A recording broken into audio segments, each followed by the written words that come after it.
San Diego leaders hope these spikes will save lives. See the new plan for suicide prevention on the Coronado Bridge. And a backlog at the courts. The justice system feels the impact of President Trump's zero-tolerance policy on immigration. Squirrels lie to each other constantly. And who doesn't want to live in a world of lying rodents for an hour and a half? The La Jolla Playhouse dives into the world of squirrels with the hope of teaching humans a little bit about themselves.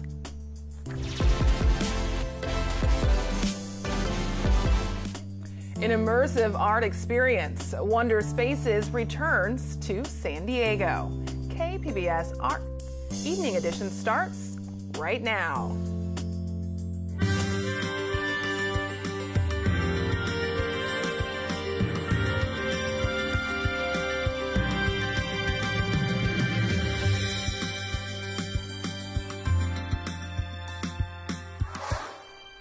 Good evening and thanks for joining us. I'm Ebony Monet. The Trump administration is set to use a federal prison in Southern California to house immigrants accused of crossing into the U.S. illegally. The medium security federal prison in Victorville is about 150 miles from San Diego. It will house up to 1,000 people facing immigration charges.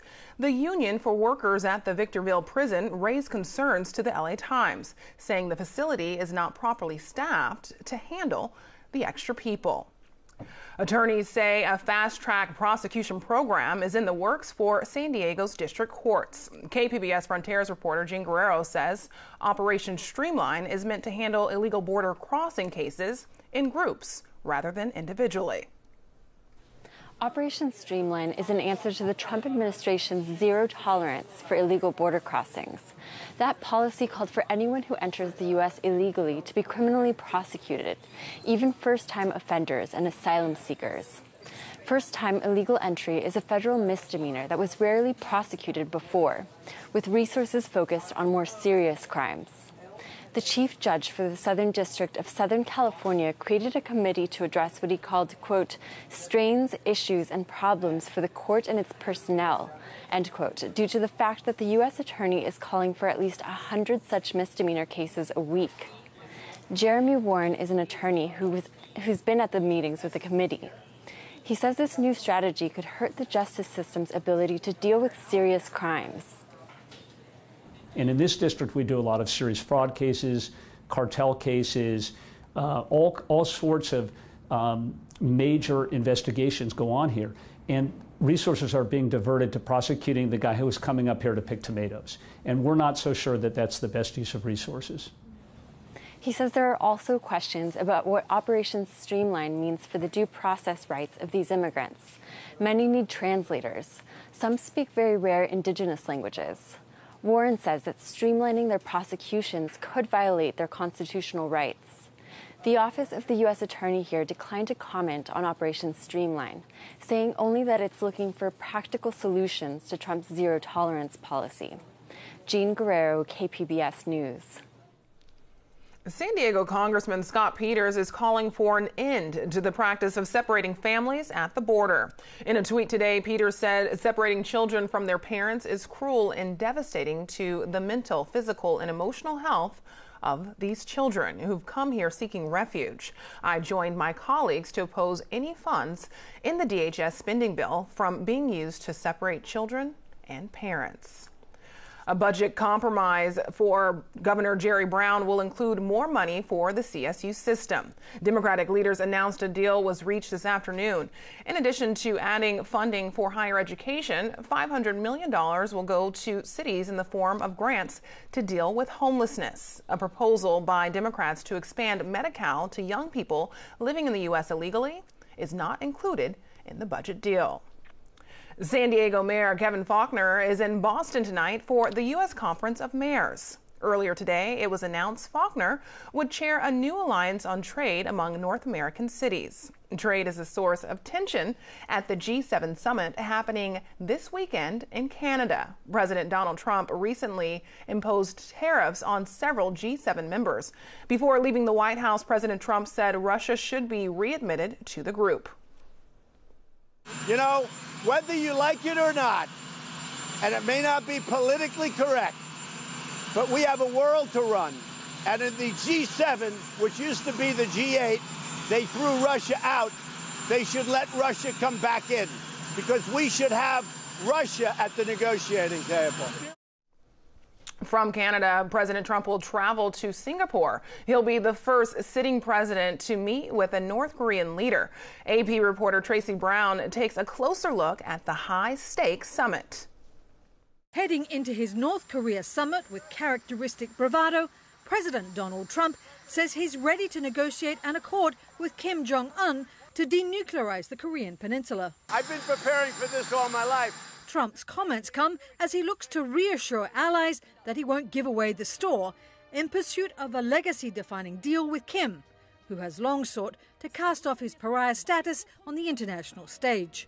To even come to this level, President Trump's unique style has contributed. Sanctions, maximum pressure, and even bloody nose talk in part contributed to probably Kim Jong-un deciding to have this meeting. North Korea has faced crippling diplomatic and economic sanctions as it has advanced development of its nuclear and ballistic missile programs. Trump, who coined the term maximum pressure to describe U.S. sanctions against the North, says if they continue, it would be a clear indicator for the success or failure of the summit. But that talk gives pause to Jim Carafano, a foreign policy expert at the right-leaning Heritage Foundation. So making compromises on that strategy at the front end, I think, would be disastrous, because regardless of what the North Koreans did or didn't do, we'd be putting our own interests at risk, and we shouldn't do that. Secretary of State Mike Pompeo says the president's new approach to diplomacy is paying off. In the past, there had been months and months of detailed negotiations, and they got nowhere. This has already driven us to a place we've not been able to achieve before. Past administrations have also used a combination of sanctions and diplomacy to seek North Korea's denuclearization, but the results failed to endure. U.S. allies in the region are expressing concern that Trump's push to denuclearize Korea could ignore the North's ballistic missile and chemical weapons programs. So all sides will be looking to the Kim regime to provide evidence of weapons dismantling. I think America and its allies, certainly the Japanese, and I believe the South Korean government, are going to demand real deliverables. And, we know that North Korea has played this kind of rope-a-dope cycle in the past. They would call it a success no matter what happens at the meeting. Some sort of a peace declaration, normalization of relations, or even a peace treaty. So some sort of a joint statement that comes out of the meeting, and both of them will say, well, this is huge, this is successful, this is historic. The unpredictable nature of both leaders got them around the summit table in Singapore, and they'll both be on the spot to deliver. Tracy Brown, Associated Press. Caltrans is moving forward with suicide deterrents on the Coronado Bridge. This after a year of researching different types of barriers. KPBS reporter Matt Hoffman has more. Caltrans says the Coronado Bridge is the second most used bridge for suicides in the United States. Drive across it and you'll notice there are no fencing or rails. Caltrans says a permanent barrier for the Coronado Bridge is still 5 to 10 years away, but in the meantime, they plan to put bird spikes up, similar to ones like this, that they hope will deter suicides. Our goal is within the next year to have those a version of those bird spikes placed along the length of the entire bridge. Caltrans says they got the bird spikes idea after holding open houses with the community. The spikes are expected to cost anywhere from $100,000 to $300,000. As a physical barrier, visual as well as tactile, we feel it would be a good interim in advance of the ultimate project. The ultimate project could mean installing permanent barriers that also keep the bridge visually appealing. The bridge itself is almost 50 years old, and it's iconic to our skyline here in San Diego. So that will also be taken into account. So whether it's something that's solid, semi-solid, in terms of fencing, netting. Matt Hoffman, KPBS News. A county-funded crisis hotline is staffed 24 hours a day, 7 days a week at 1-888-724-7240. Award-winning chef, writer, and TV host Anthony Bourdain was found dead today in France. Bourdain was there to produce an episode of his CNN show, Parts Unknown. French officials say the cause of death was suicide. Bourdain traveled the world while showcasing cuisine and culture, including Vietnam, where he shared a meal with former President Barack Obama. Here's some of what Bourdain told PBS in 2016 about his life and how food can bring people together. Yeah, food may not be the answer to world peace, but it's a start. I think I was thinking of Ted Nugent. I find just about everything that comes out of his mouth violently offensive. But we both like barbecue. That is some kind of common ground for a discussion, and surely that's not a bad thing. It is both a blessing and a curse to me that no matter what happens in my life, I can always go back to brunch. Nobody wants to cook brunch. Society apparently needs people to cook brunch in spite of its ridiculousness. This TV thing doesn't work out. There's always a brunch gig. I'm Judy Woodruff. Tonight on the NewsHour, the president comes face to face with the leaders of G7 nations amid escalating trade tensions. Coming up at 7, right after Evening Edition on KPBS. Operators of the state's power grid say we might see more flex alerts this summer. Forecasters are calling for a hotter than average summer this season. The state received less rain and snow this year, and that means less hydroelectric supply. As a result, there will be more of a reliance on solar, which can be difficult in the evening hours. Speaking of heat, it's going to be a sunny, warm weekend. Justin Pavic has details in tonight's forecast. Well, conditions looking quite nice as we go throughout the next couple of days. More sunshine. That means slightly warmer than normal temperatures. Pretty close to normal so far this month. And, well, could we see changes as we venture our way into next week? No sign of that for now. Satellite and radar pretty quiet. Just a few clouds earlier on today toward the shoreline. So looks pretty good toward Oceanside and La Jolla and Chula Vista as I speak. And throughout the interior as well from Borrego Springs to Mount Laguna. As we take a broad view, noticing no storminess nearby. Next storm system to impact the Pacific Northwest over the course of the next couple of days, and that will have very little influence on us. It's going to stir up a little eddy here off the coast, and that could kick up the onshore flow just a tiny bit, but it will not be that noticeable. So some thickening clouds late night toward the shoreline, otherwise quiet. We drop into the mid-60s, and notice Borrego Springs at 71, Mount Laguna 54. And Ramona at 52, and again San Diego down to 63 degrees. As we talk about tomorrow to kick off the weekend, I think there will be some clouds at the shoreline, but not a whole lot. Interior wall-to-wall sunshine, a little breezy and gusty over the mountains and the deserts. Mount Laguna 79, Borrego Springs at 106. And continued quiet as we venture into early week. Notice storminess off toward the north and out over the nation's midsection.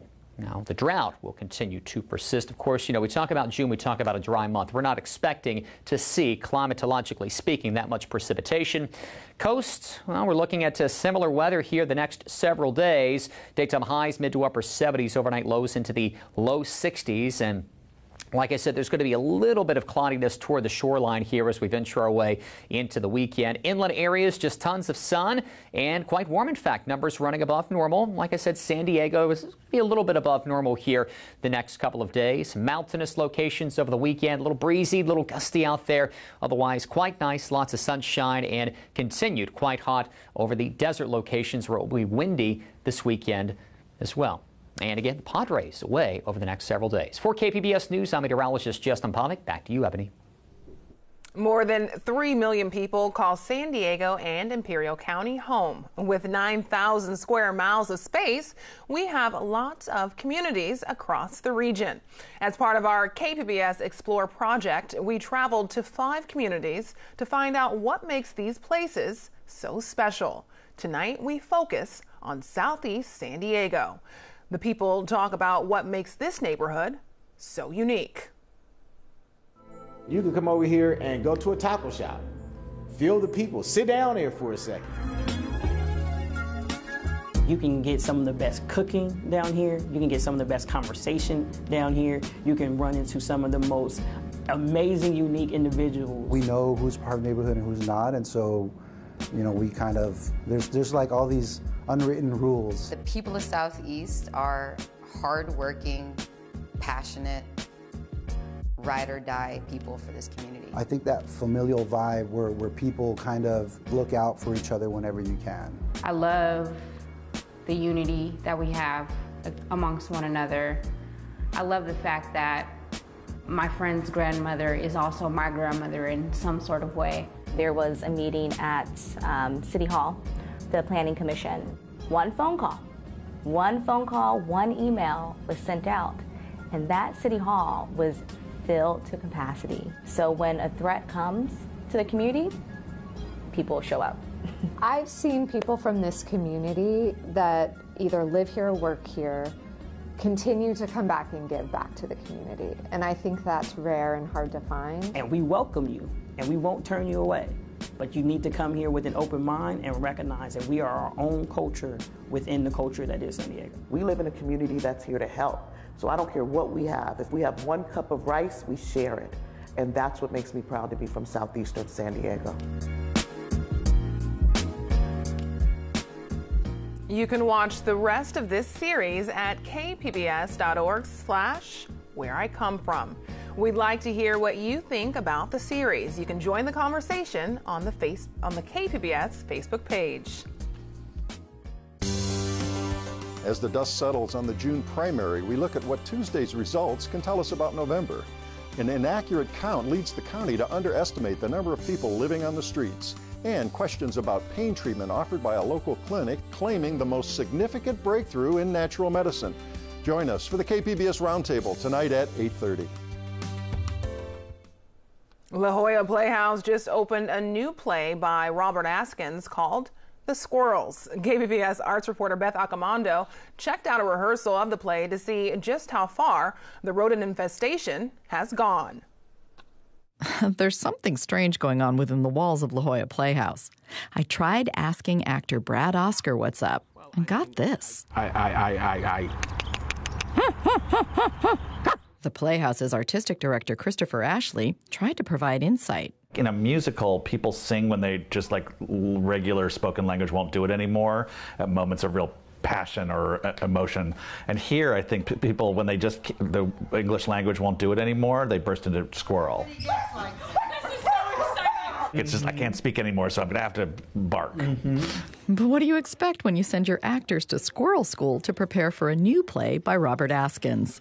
Subject for tonight is the squirrels. Buckle up, you discerning patrons of the arts, because squirrels are fascinating. It's really about squirrels, and then, you know, kind of as the play goes on, there's a little kind of collision with the contemporary world that starts to occur to us, maybe. As the play The Squirrels moved through rehearsals, director Ashley and playwright Askins discovered that sometimes the written word just didn't suffice.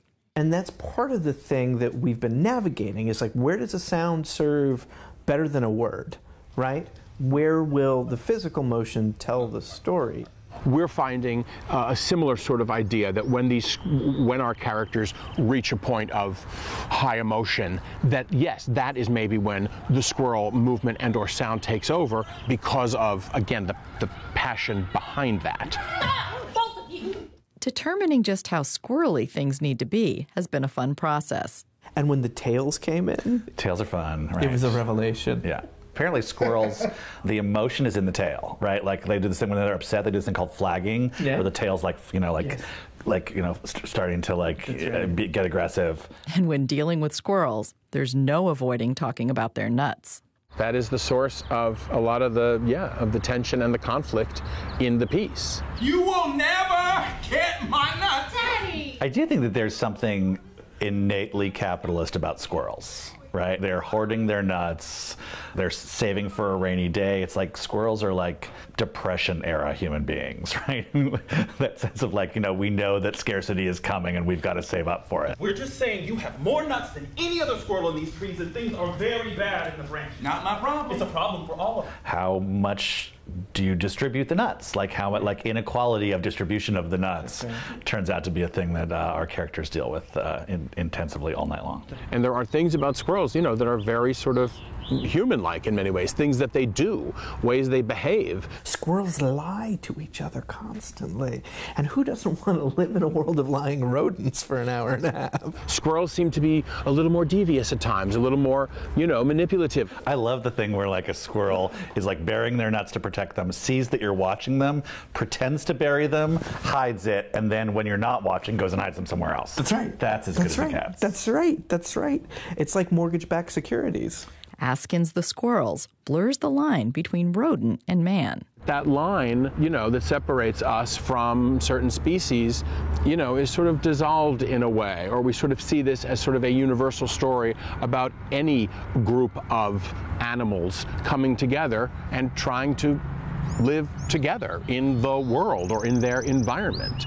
It finds a way to tell a story about contemporary issues, but in a very theatrical way. In a way that takes us all out of ourselves, so that perhaps that distance then lends observation in a different way. La Jolla Playhouse invites you to join the squirrels and see what the world looks like from their perspective. Beth Accomando, KPBS News. Wonder Spaces returns to San Diego today. The pop-up museum at the B Street Pier features 15 new works of art from around the world. KPBS video journalist Chris Arciaga takes a tour of the space with Wonder Spaces creative director Kendall Warson. We are at the Wonder Spaces show, which is going to be opening this summer. There are 15 installations from artists all over the world that are set up to be experienced by the San Diego community. It's just as amazing as it was last summer. It's just a new venue and it's a new selection of artists, and we hope that people enjoy it just as much as they did last summer. This is Into the Breath by Stefano Aguiari Badessi. He's from Italy. It's a giant dragon balloon, so you want to walk in with a calm peace of mind and be open to the experience. And it's all made of plastic bags and tape, and the idea is to just really be in the space. It really highlights the immersive nature of the work that we're trying to feature, because people can be inside of it and they can have really a personal connection to it in a moment where they're seeing it from a different perspective. So this is Hoshi by Nanotalk Studio. It's pretty intense. It uses a lot of sensory activations to immerse a viewer in the piece. It definitely draws you into this hallway, into the back of it, and it's pretty neat that you can go through it and you kind of see yourself from these different perspectives, and it becomes like a really weirdly personal piece once you're in it for a while. This piece is called Black Balloons by the artist Tadao Cern. He's from Lithuania. It's just two balloons. One is filled with helium and the other is with air. And it's balancing naturally. It's just held together by a string and it stays as is. This is a piece called To Do by a group Illegal Art. These are all Post-its, and we're gonna have buckets of pens, and people go up and they write their to-do. Everyone can share their common, things that they're thinking about and create this collective consciousness that resides in this space in the show. It's really about stepping inside the artist's imagination and allowing people to experience the work of all of these creative individuals that we've been partnering with. San Diego doesn't have the same access to MoMAs or LACMAs as cities that are larger like Los Angeles, and we want to make sure that we're filling that need within smaller cities and making sure that we're bringing the presence of art to new communities.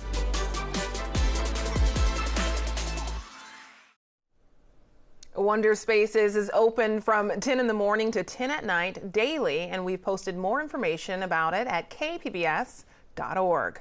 Well, this is a good weekend if you like art, whether it's ancient paintings or digital images. Plus, there's one last chance to catch a world premiere play.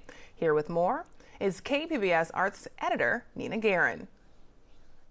Starting this weekend, San Diego will be home to one of the most comprehensive collections of South Asian paintings outside of India. Epic Tales from Ancient India, Paintings from the San Diego Museum of Art, is a unique exhibition that'll showcase ancient paintings the way they were meant to be seen, as a story that explains classic works of literature. The pieces will tell the stories of Lord Vishnu, the Hindu god Rama, and tales from Persian literature. The exhibition also features a variety of events, including daily storytelling, dance performances, and film screenings. If you're looking for something more contemporary, head to the San Diego Festival of Art, where you'll see sculpture, photography, digital art, and so much more. Once known as the La Jolla Festival of the Arts, this popular event has relocated to Waterfront Park and is still showcasing a juried collection of visual artists from around California. The event is also popular for its live music stages, food from favorite San Diego restaurants, and of course, craft beer and cocktails. And this is your last chance to catch the world premiere of The Wind and the Breeze at Signet Theater. It follows the story of a disenchanted rapper named Sam who decides to stake out a spot for the 4th of July fireworks in February. He's visited by a group of longtime friends and young musicians who want Sam to be the king of the neighborhood he once was. There's not a lot of action in this play, but it's powerful thanks to the beautiful language and standout performances by the small cast. For KPBS Arts, I'm Nina Guerin. You can find tonight's stories on our website, kpbs.org/evening edition. Thanks for joining us. Have a great weekend.